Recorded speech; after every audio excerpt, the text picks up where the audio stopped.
उद्यम registration M-S-M-E एंटिटीजना लागतं. हं, हं. म्हणजे जर का तुमचं टर्नओव्हर 250 कोटीच्या खाली आहे, अच्छा.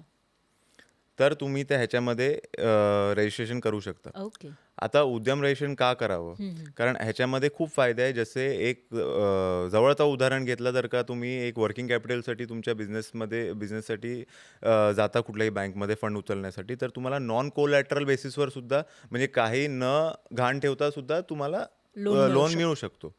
मग खूप जागे क्रेडिट लिंक सबसिडी स्कीम्स असे आहेत गव्हर्नमेंटचे, ते सुद्धा तुम्हाला फायदेमंद ठरू शकतात, ज्याच्यामध्ये तुम्हाला इंटरेस्ट रेट एक सबसिडाइज फॉर्ममध्ये मिळून जातो. हं, हं, हं. मग खूप सारे इन्कम टॅक्समध्ये पण बेनिफिट होऊन जातात नवीन कंपनीजसाठी, जे एम-एस-एम-ई क्रायटेरिया फुलफिल करतात.